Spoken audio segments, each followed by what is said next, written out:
हाँ भाई देखो, पिछली क्लास के अंदर हमने क्रिस्टल फील्ड थ्योरी पढ़ा था और क्रिस्टल फील्ड थ्योरी से कैसे हाइब्रिडाइजेशन निकालते हैं वो पढ़ा था। ठीक है, लास्ट एग्जांपल याद करो, K4 Fe6 करवाया था मैंने, तो K4 Fe6 में निकालना आ गया था आपको। अब हम उन सारे मॉलिक्यूल्स का निकालेंगे जिनमें वीबीटी के ड्रॉबैक्स थे। ठीक है, अब हम एग्जांपल एक एक करके वही ले रहे हैं जानबूझ के, ताकि आपको वीबीटी में क्या गलती हो रही थी और सीएफटी ने उस गलती को कैसे दूर किया। जैसे ये देखो आप,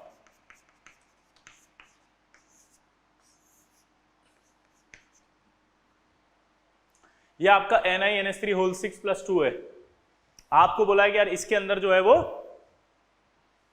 हाइब्रिडाइजेशन निकाल के बताओ तो इसके अंदर हाइब्रिडाइजेशन निकाल के बताओ, तो मैंने करा Ni+2 निकल +2 चार्ज आएगा, तो इसका कॉन्फ़िगरेशन में 3D8 आता है।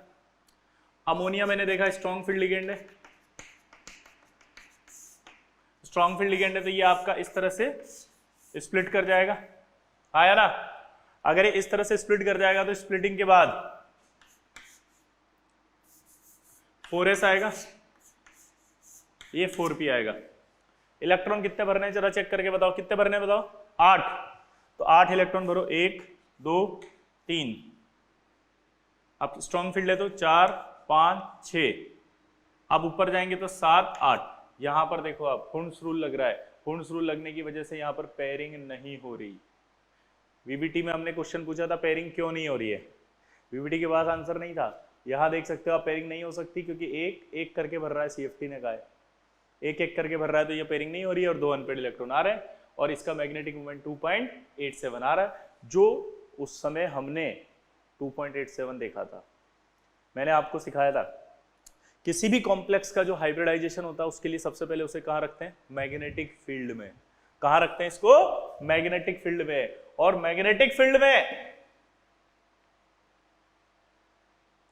रखने के बाद इसका मैग्नेटिक बिहेवियर हमें पता चलता है, और मैग्नेटिक बिहेवियर पता चलने के बाद इस पे कितने अनपेड इलेक्ट्रॉन है ये पता चलता है, और अनपेड इलेक्ट्रॉन पता चलने के बाद हम हाइब्रिडाइजेशन डिसाइड करते हैं। इसका मतलब यहां 2 अनपेड इलेक्ट्रॉन है तो 2 ये भरे हुए हैं। अब इसका हाइब्रिडाइजेशन डिसाइड होगा तो यहां कितने आपके लिगेंड है? 6। तो अब बताओ कितने वैकेंट ऑर्बिटल चाहिए मुझे, वहां से काउंट करो 6। तो 1 2 3 4 5 6, और 6 होगा तो हाइब्रिडेशन क्या आएगा इसका? sp3d2।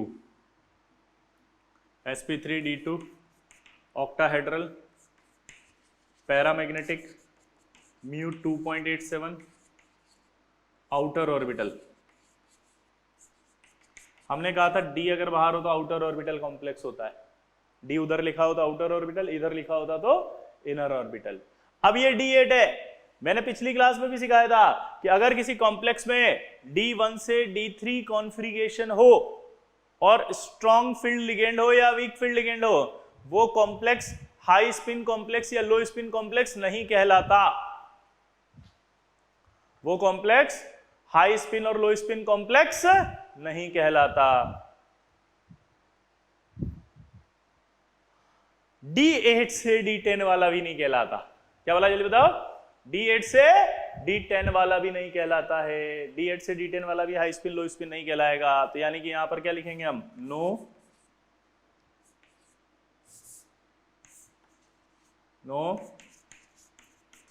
लो spin, no high spin complex. ये हाई स्पिन लो स्पिन कुछ नहीं होगा। अब देखो आप, वीबीटी से ड्रॉबैक आ रहा था और सीएफटी ने इसको बहुत क्लियरली एक्सप्लेन कर दिया। क्लियर सबको?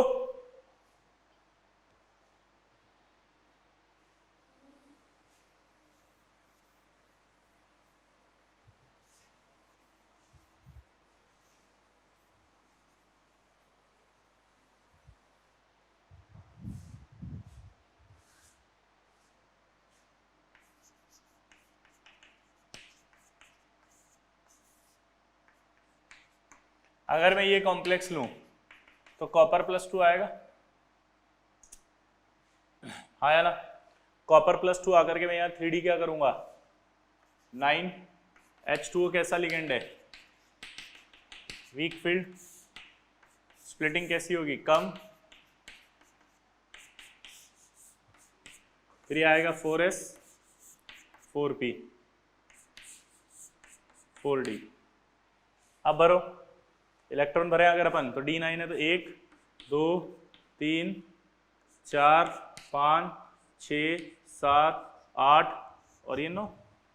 दोबारा से देखो, मैंने कहा था वीक फील्ड में कैसे इलेक्ट्रॉन भरते हैं, तो 1 2 3 4 5 6 7 8 9। वेरी गुड, ये एक इलेक्ट्रॉन बच गया हमारे पास। अब ये एक इलेक्ट्रॉन जो है वो पड़ा रहेगा, ठीक है। तो हाइब्रिडाइजेशन में कौन जाएगा फिर से, एक s 2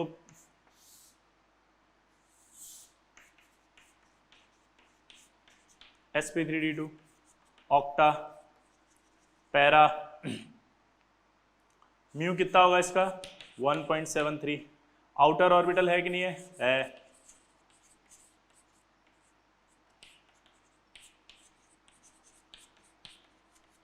और आउटर ऑर्बिटल कॉम्प्लेक्स जो है उसके बाद हाई स्पिन लो स्पिन होगा क्या? नो क्यों? अरे कहां से होगा भैया? है भैया, D9 में भी नहीं होता। अच्छा, अगर मैं यहां पर चेंज करके कोई स्ट्रॉन्ग फील्ड लिगेंड रख देता हूं, सपोज मैंने यहां पर कोई स्ट्रॉन्ग फील्ड लिगेंड रख दिया, ये समझ में आया नहीं आया? क्लियर? स्ट्रॉन्ग फील्ड लिगेंड रख दिया यहां पे तो D9 आएगा। स्ट्रॉन्ग फील्ड लिगेंड आएगा तो ये सिचुएशन उल्टी हो जाएगी, ये ज्यादा हो जाएगा। इलेक्ट्रॉन कैसे भरेंगे फिर? 1 2 3 4 5 6 7 8 9, तब भी इलेक्ट्रॉनिक कॉन्फ़िगरेशन यही रहेगा। इलेक्ट्रॉनिक कॉन्फ़िगरेशन यही रहेगा तो हाइब्रिडाइजेशन तब भी यही आएगा। मतलब समझे इस लाइन का कि D9 कॉन्फ़िगरेशन हो और स्ट्रॉन्ग फील्ड लिगेंड हो चाहे वीक फील्ड लिगेंड हो, हाइब्रिडाइजेशन सेम रहता है। इसी तरह D8 वाले में देखो आप, D8 में इलेक्ट्रॉन भरो 1 2 3 4 5 6 7 8, ये भरा था स्ट्रॉन्ग फील्ड में। वीक फील्ड में भरो 1 2 3 4 5 6 7 8, सेम आ रहा है। यानी D8 में भी अगर स्ट्रॉन्ग फील्ड हो चाहे वीक फील्ड हो, आपका हाइब्रिडाइजेशन सेम आएगा, नेचर ऑफ लिगेंड से डिसाइड नहीं होगा। अब D10 ले लो, जैसे यहां कॉपर की जगह मैंने क्या कर दिया, कैडमियम।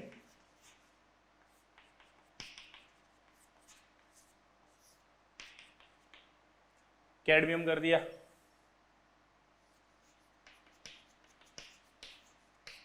D10 आएगा। अमोनिया कैसा लिगेंड है?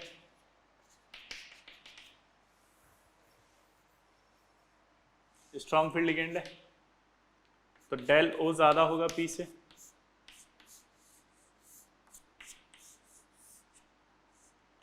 ऐसे आएगा स्प्लिटिंग, और अगर स्प्लिटिंग ऐसे आएगी तो क्या होगा, 1 2 3 4 5 नहीं 1 2 3 4 5 6 7 और 8 और 1 9। 1 2 3 4 5 6 7 8 9, ये एक अनपेड रह गया। अब D10 आएगा तो एक और भर जाएगा, भर गया। अब आप सोचो, चाहे वीक फील्ड हो चाहे स्ट्रॉन्ग फील्ड लिगेंड हो, ये D तो हमेशा ही भरा रहेगा। दोबारा बोलो, चाहे स्ट्रॉन्ग फील्ड लिगेंड हो चाहे वीक फील्ड लिगेंड हो, ये D तो हमेशा ही भरा रहेगा। चाहे स्ट्रॉन्ग फील्ड लिगेंड हो चाहे वीक फील्ड लिगेंड हो, ये D तो हमेशा ही भरा रहेगा। अगर ये हमेशा भरा रहेगा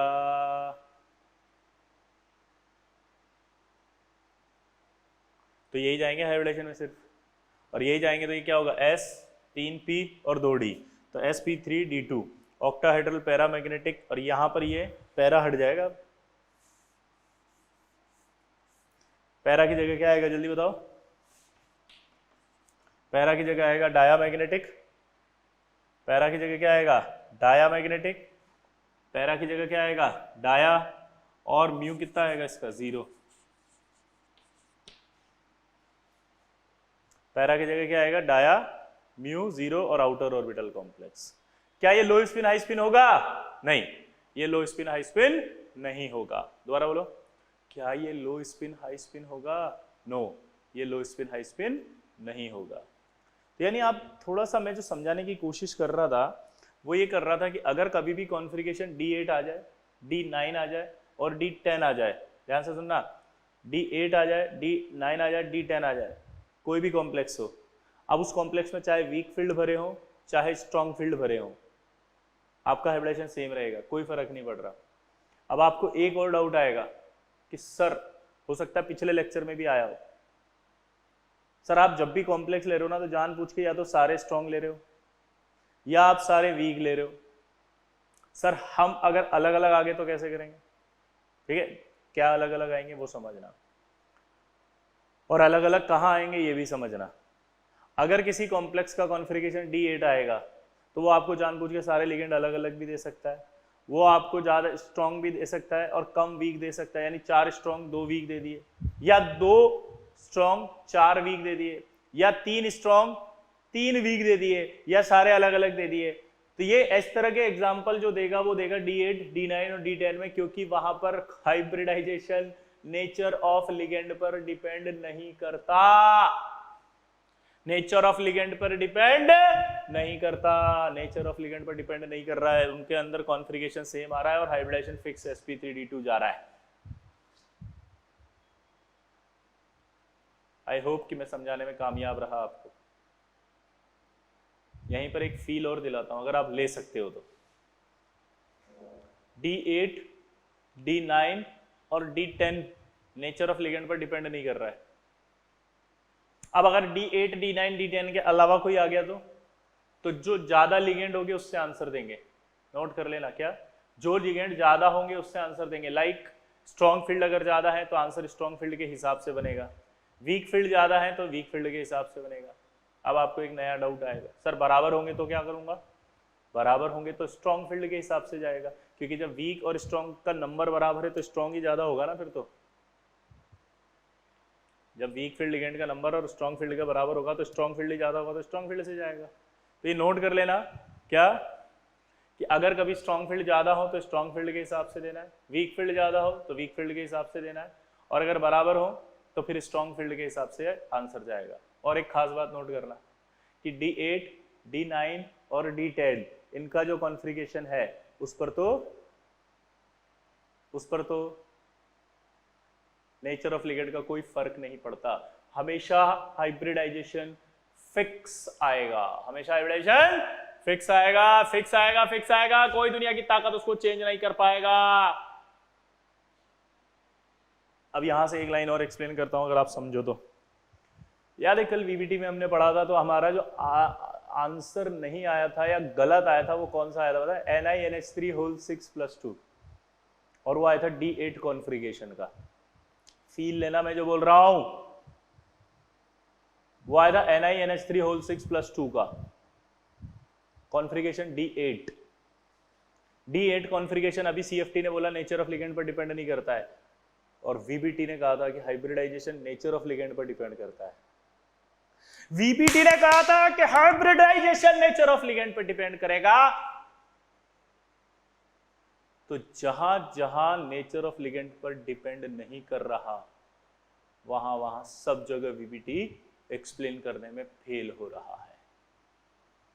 NiNH3 होल 6+2 उसका हाइब्रिडाइजेशन नेचर ऑफ लिगेंड पर डिपेंड नहीं करता, इसलिए वो कॉम्प्लेक्स जब VBT से एक्सप्लेन करने गए तो उसमें आपको गड़बड़ हो गई, वहां पर VBT फेल हो गया, वहां VBT नहीं समझा पाया क्योंकि उसका हाइब्रिडाइजेशन नेचर ऑफ लिगेंड पर डिपेंड ही नहीं कर रहा।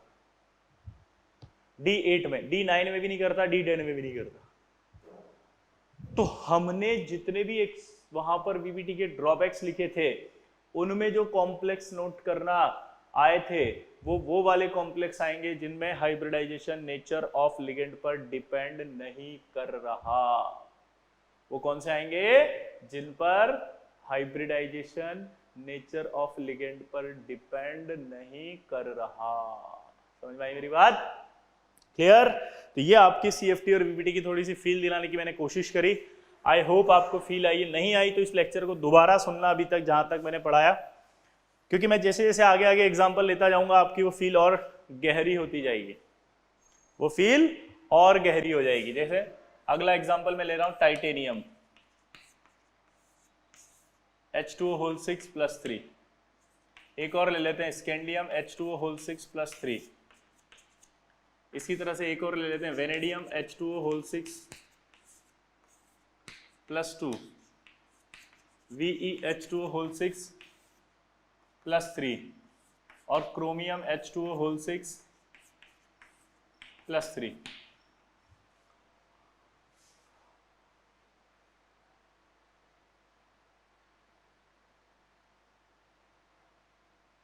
ठीक है, इन सब में अगर मैं आप देखो तो स्कैंडियम +3 कर रहा हूं तो D0 आएगा, टाइटेनियम +3 कर रहा हूं तो 3D1 आएगा, वेनेडियम +2 कर रहा हूं तो 3D3 आएगा, वेनेडियम +3 कर रहा हूं तो 3D2 आएगा, और क्रोमियम +3 कर रहा हूं तो 3D3 आएगा। यानी कि कहीं ना कहीं इन सबका जो कॉन्फ़िगरेशन है वो D1, D2, D3 और D0 से चालू हो रहा है। आया ना? अब मैं इसमें से एक एग्जांपल ले लेता हूं, सपोज ये वाला टाइटेनियम वाला।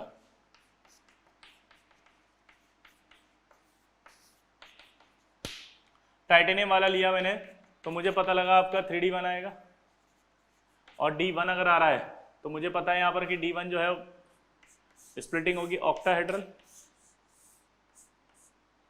ये आ गई ऑक्टाहेड्रल। अब आप देखो कि ऑक्टाहेड्रल अगर स्प्लिटिंग आ रही है तो इलेक्ट्रॉन तो एक ही भरा जाएगा। उसके बाद ये 4s आएंगे, ये 4p आएगा, ये 4d आएगा। अब दिमाग लगाना, मुझे यहां पर लिगेंड चाहिए 6 लिगेंड चाहिए, तो मेरे को 1 2 3 4 5 6, ये 6 के 6 मिल गए।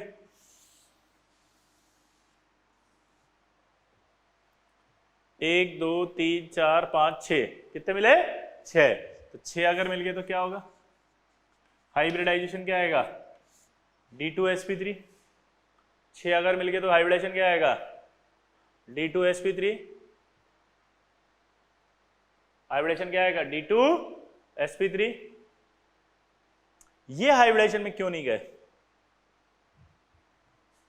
ये हाइब्रिडेशन में क्यों नहीं गए? ये हाइब्रिडेशन में इसलिए नहीं गए क्योंकि इनका एनर्जी गैप ज्यादा है, डिस्टेंस ज्यादा दूर है। हमने कहा था हाइब्रिडेशन में वही ऑर्बिटल पार्टिसिपेट करते हैं जिनके बीच में एनर्जी का डिफरेंस कम होता है। हाइब्रिडाइजेशन में वही जाएंगे जिनके बीच में एनर्जी का गैप कम आएगा। यहां तो ये गैप बहुत ज्यादा पाया जाएगा, तो फिर हाइब्रिडाइजेशन में कौन जाएगा? जिनके बीच में गैप कम पाया जाएगा। हाइब्रिडाइजेशन में कौन जाएगा? जिनके बीच में गैप कम पाया जाएगा। जिनके बीच में गैप कम पाया जाएगा। तो ये और ये हाइब्रिडेशन में नहीं जा सकते। वीबीटी में यही प्रॉब्लम आई थी। वीबीटी के हिसाब से हमने डाउट पूछा था कि सर ये 2 ही क्यों जा रहे हैं, ये 2 क्यों नहीं जा रहे? तो वीबीटी नहीं बता पा रहा था क्योंकि वीबीटी के हिसाब से सारे ऑर्बिटल एक साथ थे। अब सीएफटी ने क्लियर किया कि ये 2 नहीं जा पा रहे। क्यों? क्योंकि ये 2 ही जा पाएंगे क्योंकि इनका एनर्जी गैप कम होगा। अगर इनका एनर्जी गैप कम होगा तभी ये हाइब्रिडेशन में पार्टिसिपेट करेगा। फील लो अंदर से। अब फील आ रही है कि वीबीटी यहां फ्लॉप क्यों हो रहा था? तो वीबीटी इन सब में फ्लॉप होगा। अगर मैं यहां पर इसकी जगह D1 की जगह D2 लेता तो यहां इलेक्ट्रॉन आता, तब भी यही हाइब्रिडेशन में जाता। D3 लूंगा तो यहां आएगा, तब भी हाइब्रिडेशन में यही जाएगा। अब आप अगर स्ट्रॉन्ग फील्ड ले लो यहां पे, या स्ट्रॉन्ग फील्ड लो तो ये D1 आएगा, तब भी इलेक्ट्रॉन तो यहीं जाएगा, और अगर यहीं जाएगा तो हाइब्रिडेशन यही आएगा। अगर मैं D2 में स्ट्रॉन्ग फील्ड लिगेंड ले लूं या स्ट्रॉन्ग फील्ड लूं, तब भी आपका हाइब्रिडेशन में तो यही जाएगा क्योंकि इलेक्ट्रॉन एक और दूसरा यहाँ आएगा 1 2। अगर मैं क्रोमियम लेता हूं और स्ट्रॉन्ग फील्ड ले यहाँ पे, तो भी 1 2 3 यही आएगा और यही हाइब्रिडेशन में जाएगा। यानी कि D1 से D3 अगर किसी भी कॉम्प्लेक्स का कॉन्फ़िगरेशन है और उसमें चाहे स्ट्रॉन्ग फील्ड लिगेंड हो चाहे वीक फील्ड लिगेंड हो, हाइब्रिडाइजेशन हमेशा D2sp3 आएगा। यानी कि यहां पर भी हाइब्रिडाइजेशन नेचर ऑफ लिगेंड पर डिपेंड नहीं कर पाएगा, और नेचर ऑफ लिगेंड पर अगर डिपेंड नहीं कर पाएगा तो वीबीटी हमेशा ही यहां पर आंसर गलत दे जाएगा। इसीलिए इन सभी कॉम्प्लेक्स के आंसर वीबीटी से नहीं आ रहे थे। अभी फील आई आपको कुछ कुछ? अरे फील आ रही है भैया, ओ फील की बोल रहा हूं, कुछ और मत करने चल जाना। फील आ रही है कि नहीं आ रही है? राधिका जी समझ में आ रही है? सानिध्य बाबू, अंजलि जी समझ में आ रहा है आपको? ओए सहजप्रीत सिंह, ओए पंजाब चक दे फट्टे, और नबदे किले सवेरे जलंधर, और सामने दिल्ली, ओए कुछ समझ में आ रहा है यार? तो अब हमें पता लग गया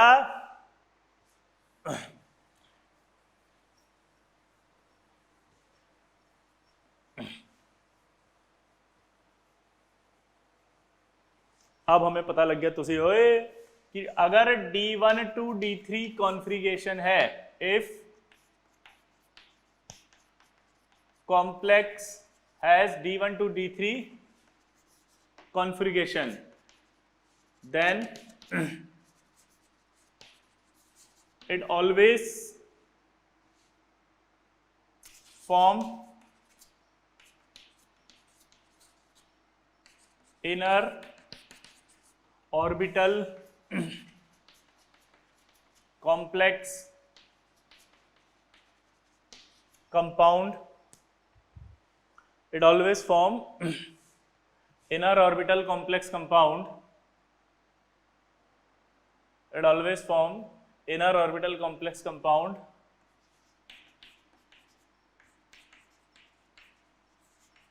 with the hybridization of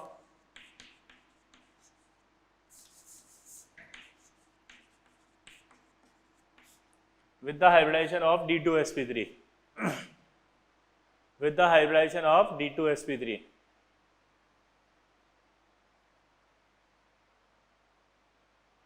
with the hybridization of D2sp3. ठीक है, अगला कि if complex has D8 to D10, ठीक है, then it always form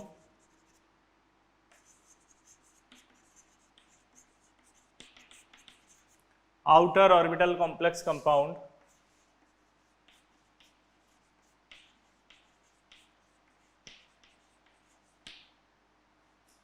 always form outer orbital complex compound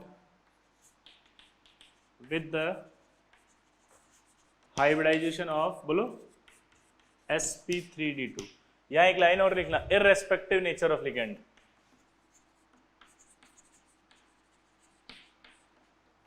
irrespective nature of ligand. यहाँ क्या आएगा? irrespective nature of ligand. irrespective nature of ligand. Clear हो गया यहां तक कि D1 से D3 अगर किसी कॉम्प्लेक्स के अंदर कॉन्फ़िगरेशन आ रहा है तो आंख बंद करके आंसर दिया जा रहा है कि इसका हाइब्रिडाइजेशन D2sp3 आ रहा है. ऑलवेज वर्ड आ गया. ऑलवेज का मतलब समझते हो? दुनिया की कोई ताकत इसे गलत नहीं करेगी. अब चाहे कुछ भी हो जाए, यहां पर भी ऑलवेज आ गया.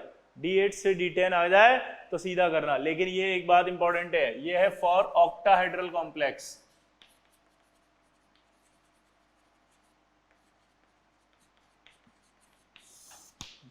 फॉर ऑक्टाहेड्रल, क्योंकि अभी हमने ऑक्टाहेड्रल स्प्लिटिंग की बात करी है, ऑक्टाहेड्रल से आगे नहीं गए अपन. ठीक है, तो ऑक्टाहेड्रल के अंदर जब भी आएगा तो इसका आंसर सीधा सीधा फिक्स से किए जाएगा. क्लियर? अब हम बात करते हैं जब कॉन्फ़िगरेशन D4 से D7 हो.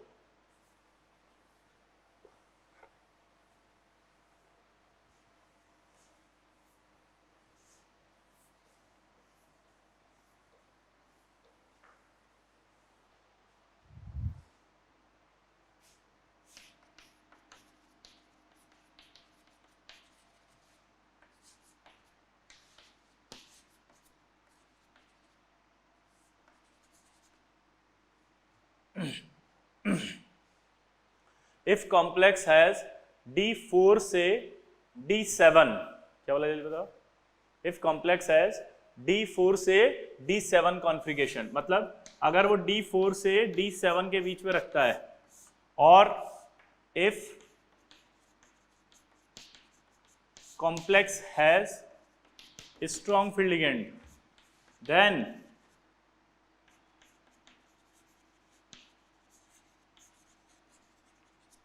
it always form inner orbital complex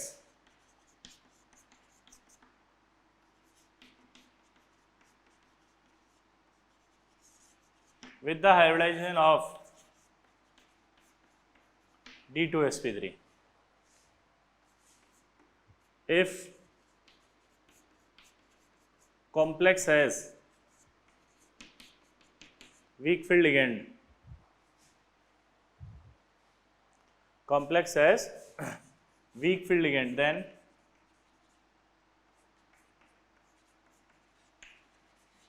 it always form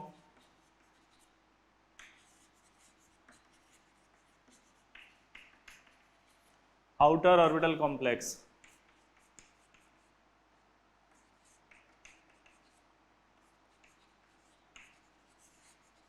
with the hybridization of sp3d2 if complex has weak field ligand तो sp3d2। अब यहां पर आप देख सकते हो स्ट्रॉन्ग फील्ड लिगेंड लिखा मैंने और यहां लिखा वीक फील्ड, यानी कि ये जो कॉन्फ़िगरेशन है ये डिपेंड कर रहा है नेचर ऑफ लिगेंड पर।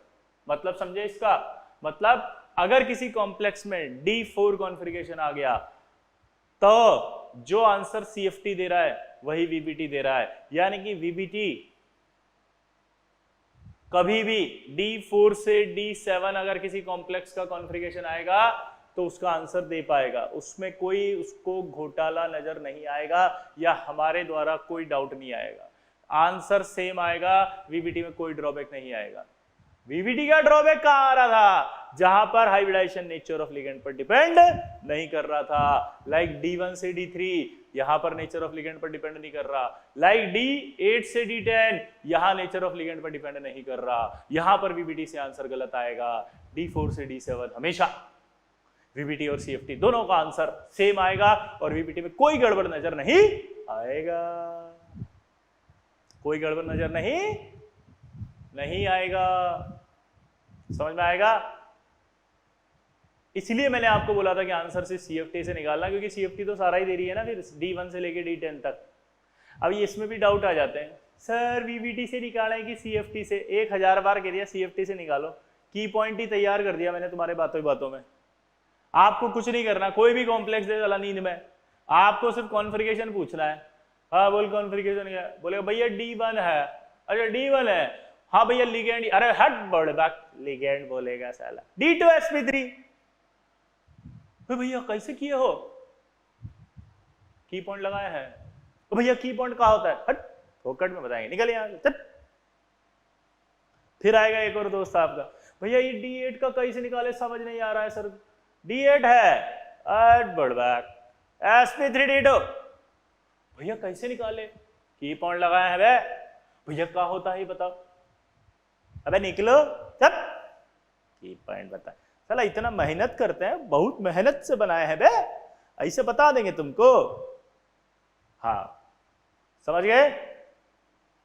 तो ये की पॉइंट लगाओ, आंसर पाओ, कुछ नहीं बचा। अब देखो इधर ध्यान से, अब इसके आगे की कहानी सुनो।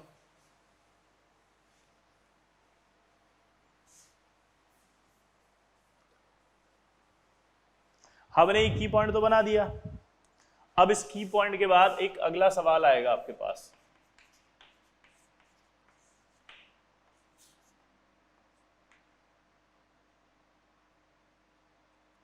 -4 कोबाल्ट पर -4 आ रहा है, मतलब यहां पर +2 आएगा, डब्बे पर -4 है तो +2 आएगा तो 3d7 आएगा।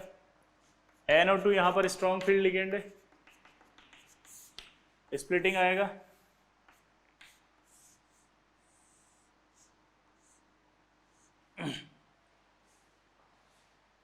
ये स्प्लिटिंग आएगा। अब ये स्प्लिटिंग आने के बाद आप देखो ये S आएगा, ये P आएगा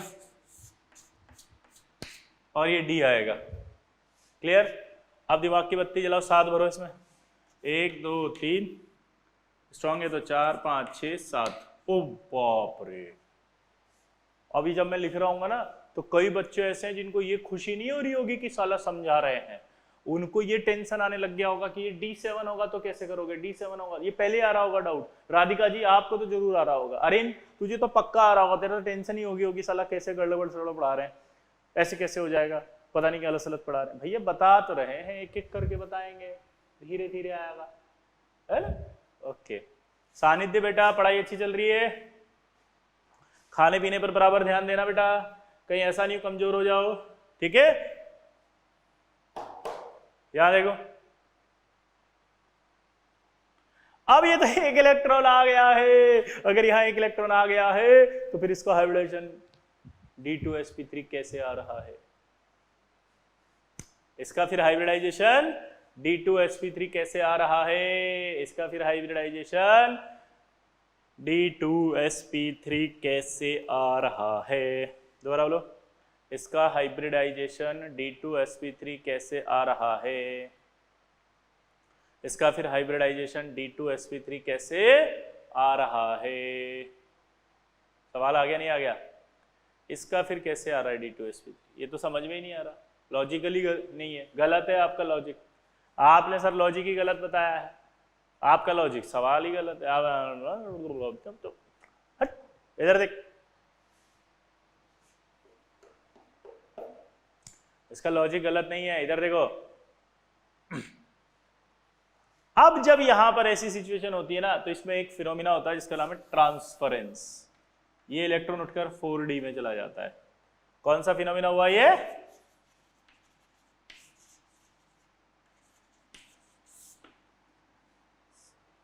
ट्रांसफरेंस। अब एक नई कहानी हो गई, अरिन तो एकदम उड़ गया, हे भगवान ये क्या हो गया, ट्रांसफरेंस ये क्या, कैसे लगेगा, कब लगेगा, हमें कैसे पता चलेगा, क्या करेंगे, कब होगा, ऐसे कैसे हो सकता है, ये क्या मतलब है। अरे यार रुकना भाई, बता रहे हैं ना, इतना इम्पेशेंट क्या हो जाता है? बता रहा हूं ना, कंडीशन भी आएगी, तुझे पता भी चल जाएगा, तेरे सवाल भी बनेंगे, तुझे डाउट भी नहीं आएगा, लेकिन टिक के तो बैठ थोड़ी देर यार। हाँ तो ये यार ट्रांसफरेंस। अब वही वाली डाउट, सर हमें कैसे पता चलेगा, सर ये कैसे हो गया, सर ये कब हो गया, सर हमें मतलब सर ऐसे थोड़ी होता, उठा के उधर पटक दिया, इधर पटक दिया। रुको तो सही यार, देखो ट्रांसफरेंस की कंडीशन है, पहली complex should have strong field ligand, complex should have strong field ligand. दूसरा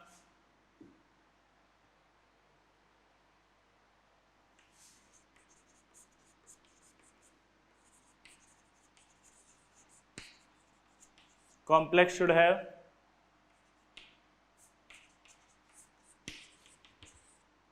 unpaired electron, only one unpaired electron, only one unpaired electron, इसको only भी लगा लेना, only one unpaired electron। तीसरा complex should have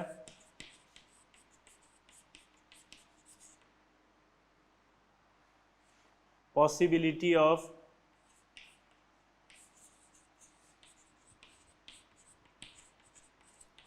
formation of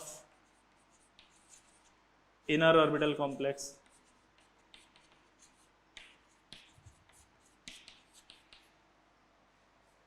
complex should have possibility of formation of inner orbital complex, complex should have possibility of formation of inner orbital complex, formation of inner orbital complex, यानी कि उसमें inner orbital complex formation की possibility होनी चाहिए। क्या बोला जल्दी बताओ, उसमें inner orbital complex formation की possibility होनी चाहिए। अब इधर देखो, पहला complex should have strong field ligand, क्या यहाँ strong field ligand है? हाँ। दूसरा complex should have only one unpaired electron, क्या ओनली वन अनपेड इलेक्ट्रॉन है? हाँ। तीसरा complex should have possibility of formation of inner orbital complex, तो क्या यहाँ इनर ऑर्बिटल कॉम्प्लेक्स बनेगा अगर उठा के इसको यहाँ डाल दे तो? हाँ, D2sp3 इनर हो जाएगा। तो इसका मतलब यहाँ पर ट्रांसफरेंस होगा, और ट्रांसफरेंस होगा तो इस इलेक्ट्रॉन को उठा के अगले ऑर्बिटल में डाल दिया जाएगा। कहां तक उठा के ले जाएंगे? जहां तक इस लिगेंड को खाली डब्बे चाहिए। कितने ऑर्बिटल है यहाँ? 6। तो मुझे खाली डब्बे कितने चाहिए? 6। तो मैंने 1 2 3 4 5 6, ये 6 चाहिए। यहां तक मुझे पूरा चाहिए, इसलिए इस इलेक्ट्रॉन को उठा के वहां डाल दिया गया है। क्लियर? इसलिए ये इलेक्ट्रॉन यहां 3d की जगह कहां पाया जाएगा, 4d में। अब ये इलेक्ट्रॉन आ गया 4d में, कहां चला गया, 4d में। क्लियर। अब एक डाउट पहला, किस कंडीशन में complex should have strong field ligand. पहला सवाल कि स्ट्रॉन्ग फील्ड क्यों होना चाहिए, क्या जरूरत है साला, नहीं हो स्ट्रॉन्ग फील्ड। तो सुनो, स्ट्रॉन्ग फील्ड लिगेंड जब होगा तो यहां स्प्लिटिंग जो होगी वो लार्ज होगी, बढ़ती है ना एकदम से। स्ट्रॉन्ग फील्ड जब होगा तो एनर्जी क्या ज्यादा होगी, एनर्जी ज्यादा होगी तो ये ऊपर हाई एनर्जी पर आना शुरू होगा, तो इसका जो एनर्जी लेवल होगा इसके एनर्जी लेवल के अंदर डिफरेंस बहुत कम हो जाएगा। डिफरेंस अगर कम हो गया तो इलेक्ट्रॉन जब यहां से यहां एक्साइट करके ले जाएंगे तो इसके लिए रिक्वायर्ड एनर्जी चाहिएगी, तो वो रिक्वायर्ड एनर्जी क्या होगी, अब कम। इलेक्ट्रॉन को यहां से उठा करके जब यहां ले जाओगे तो आपको रिक्वायर्ड एनर्जी चाहिएगी, और अगर वो रिक्वायर्ड एनर्जी चाहिएगी तो वो रिक्वायर्ड एनर्जी क्या होगी, कम।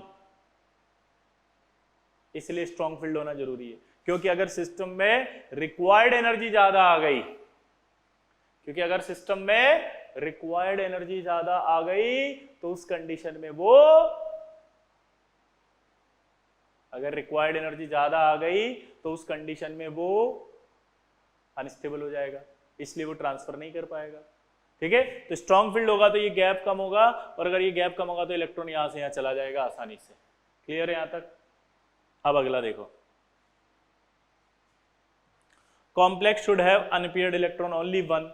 एक अनपेयर्ड इलेक्ट्रॉन होता है तो उसको उठा करके वहां ले जाना इजियर होता है। दोबारा बोलो, क्या बोला मैंने, अगर एक अनपेयर्ड इलेक्ट्रॉन होता है, दोबारा बोलना, अगर एक अनपेयर्ड इलेक्ट्रॉन होता है तो उसको उठा करके यहां से वहां ले जाना आसान होता है। दोबारा बोलो, अगर एक अनपेयर्ड इलेक्ट्रॉन होता है तो इलेक्ट्रॉन को उठा करके यहां से यहां ले जाना बहुत आसान होता है, क्योंकि एनर्जी की रिक्वायरमेंट कम चाहिएगी। दो अनपेयर्ड आ गए तो दो को ले जाने में एनर्जी बहुत ज्यादा चाहिएगी, और बहुत ज्यादा चाहिएगी तो अनस्टेबल हो जाएगा कॉम्प्लेक्स से। तीसरा, complex should have possibility of formation of inner orbital complex, यानी कि ये इलेक्ट्रॉन उठ करके अगर यहां से यहां गया तो इनर ऑर्बिटल बनना चाहिए। अगर ऐसा है तब तो वो जाएगा। अब ऐसा क्यों, तो सुनो, इनर ऑर्बिटल जब लेते हैं तो ये वाले डी पार्टिसिपेट करते हैं। ये कौन से हैं, 3D। 3D का है न्यूक्लियस के पास, न्यूक्लियस के पास है मतलब लो एनर्जी पर है। हम कंपेयर कर रहे हैं 3D और 4D में। 3D कहाँ होता है, न्यूक्लियस के पास, 4D थोड़ा दूर होगा। जो न्यूक्लियस के पास होगा उस पर न्यूक्लियस के अट्रैक्शन ज्यादा आते हैं, अट्रैक्शन ज्यादा तो स्टेबिलिटी ज्यादा, इसलिए कॉम्प्लेक्स ज्यादा स्टेबल होंगे। इनर ऑर्बिटल कॉम्प्लेक्स न्यूक्लियस के ज्यादा मतलब इनर ऑर्बिटल कॉम्प्लेक्स कब बनेगा, जब डी इन्वॉल्व होगा 3D न्यूक्लियस के ज्यादा पास होगा। जो न्यूक्लियस के ज्यादा पास होता है वो लो एनर्जी पर होता है, और लो एनर्जी वाला ऑर्बिटल अगर हाइब्रिडाइजेशन में जा रहा है तो कॉम्प्लेक्स की स्टेबिलिटी ज्यादा होती है। तो आप चाहे तो नोट करके लिखना कि inner orbital complex are more stable than outer orbital complex. क्यों, क्योंकि इनर ऑर्बिटल कॉम्प्लेक्स में अंदर वाले डी पार्टिसिपेट कर रहे हैं, यानी लो एनर्जी वाले ऑर्बिटल पार्टिसिपेट कर रहे हैं। और अगर लो एनर्जी वाले पार्टिसिपेट करेंगे, अगर लो एनर्जी वाले पार्टिसिपेट करेंगे तो स्टेबिलिटी ज्यादा आएगी। लो एनर्जी वाले पार्टिसिपेट करेंगे तो स्टेबिलिटी ज्यादा आएगी। लो एनर्जी वाले पार्टिसिपेट करेंगे तो स्टेबिलिटी ज्यादा आएगी। तो ये तीन कॉम्प्लेक्स की जो कंडीशन थी, ये फील आई कि नहीं आई अब, अरे इसकी फील आई कि नहीं आई कि complex should have strong field ligand. हाँ, तभी आपका गैप कम होगा, और गैप इन दोनों के बीच में कम होगा तो आपका आसानी से ट्रांसफर करेगा। एक इलेक्ट्रॉन होता है उसको ट्रांसफर करना आसान होता है, ठीक है। और possibility of inner orbital complex होगी तो क्या होगा, अंदर वाले डी ऑर्बिटल पार्टिसिपेट करना शुरू करेंगे तो स्टेबिलिटी बढ़ जाएगी।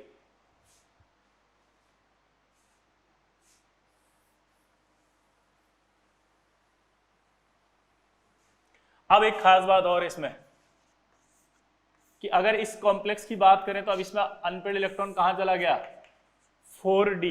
4D मतलब हाई एनर्जी पर आ गया। तो हाई एनर्जी से इलेक्ट्रॉन को निकालना आसान है, और अगर हाई एनर्जी से इलेक्ट्रॉन को निकालना आसान है तो ये इलेक्ट्रॉन आसानी से निकाल देगा। ये इलेक्ट्रॉन अगर आसानी से निकाल देगा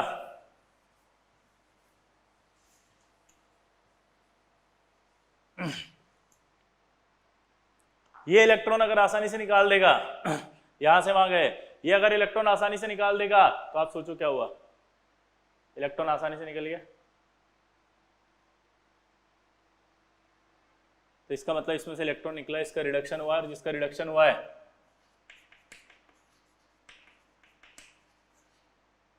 इसका रिडक्शन हुआ नहीं, सॉरी इलेक्ट्रॉन हुआ है, इलेक्ट्रॉन निकला है, इलेक्ट्रॉन निकला है, इसका मतलब क्या हुआ, इसका ऑक्सीडेशन, और जिसका ऑक्सीडेशन होता है वो खुद क्या होता है, अच्छा,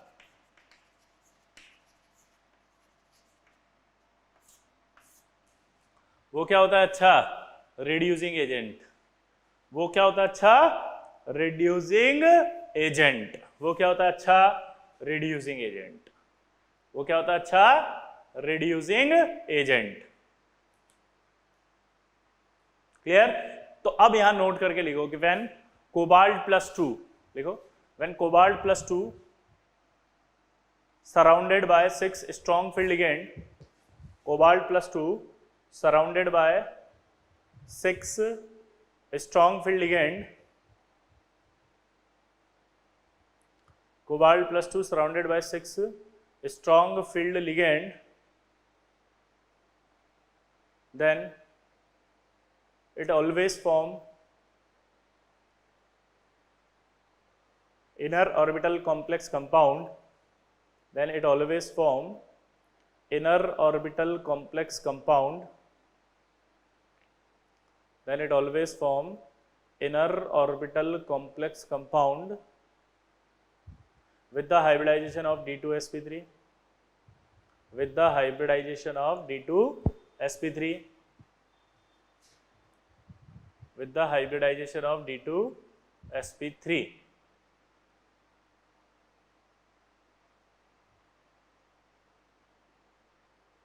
with the hybridization D2sp3 due to transference, due to transference, due to transference। इसमें आगे लिखो, in such type of complex compound, in such type of complex compound, in such type of complex compound, unpaired electron present in such type of complex compound, unpaired electron present in 4d orbital, unpaired electron present in 4d orbital rather than 4d orbital rather than 3d orbital, in such type of complex compound unpaired electron present in 4d orbital rather than 3d orbital, और 4d orbital के bracket में लिखना high energy level, high energy level, high energy level.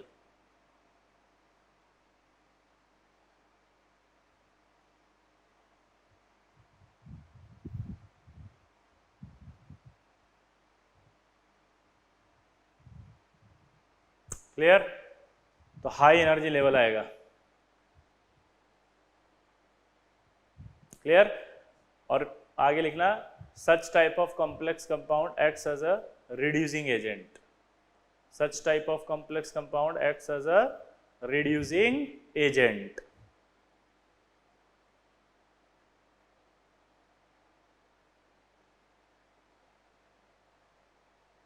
such type of complex compound acts as a reducing agent।